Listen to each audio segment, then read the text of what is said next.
BMS motor തൊഴിലാളികൾ നിരാഹാര സമരം നടത്തി.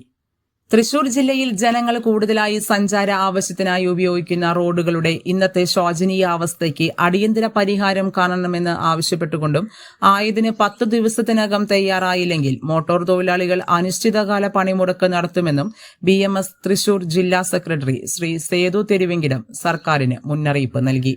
സർക്കാരിന്റെ കെടുകാര്യസ്ഥതയുടെ ഉത്തമ ഉദാഹരണമാണ് തൃശൂർ ജില്ലയിലെ റോഡുകളുടെ ദുരവസ്ഥയെന്നും അദ്ദേഹം ആരോപിച്ചു.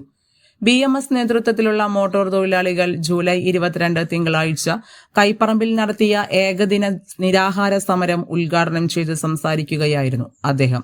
തൃശൂർ കോഴിക്കോട് റൂട്ടിലെ ദുരിതപൂർണമായ അവസ്ഥയ്ക്ക് പരിഹാരമുണ്ടാക്കാൻ സർക്കാർ അടിയന്തര നടപടി സ്വീകരിക്കണമെന്ന് ആവശ്യപ്പെട്ടുകൊണ്ടാണ് സമരം നടത്തിയത്. മോട്ടോർ ആൻഡ് എഞ്ചിനീയറിംഗ് മസ്ദൂർ സംഘം ജില്ലാ പ്രസിഡന്റ് MM വത്സൻ അധ്യക്ഷത വഹിച്ചു. ഓട്ടോറിക്ഷ ജില്ലാ ജനറൽ സെക്രട്ടറി ബിജു കാവിലക്കാട് സ്വാഗതം പറഞ്ഞു. ഓട്ടോറിക്ഷ ജില്ലാ പ്രസിഡന്റ് വിപിൻ മംഗലം, മോട്ടോർ ജില്ലാ general secretary K Harish, light motor ജില്ലാ പ്രസിഡന്റ് VK ബിനു, യൂണിയൻ ജില്ലാ ഭാരവാഹികളായ KA Mathews, MC Baburaj, Muhammad Yunus, KA Girish, Krishnankutty എന്നിവർ സംസാരിച്ചു. മോട്ടോർ ഫെഡറേഷൻ സംസ്ഥാന പ്രസിഡന്റ് ശ്രീ AC കൃഷ്ണൻ നിരാഹാര സമരത്തിന്റെ സമാപന പ്രസംഗം നടത്തി. ബഹുമാനപ്പെട്ട മുഖ്യമന്ത്രി കുന്നംകുളം വഴി വന്ന് എന്റെ നാടിന്റെ അതുകൂടെയാണ് തൃശ്ശൂർക്ക് പോകേണ്ട ഒരു അവസ്ഥ ഉണ്ടായത്. അത് വടക്കാഞ്ചേരി വഴി.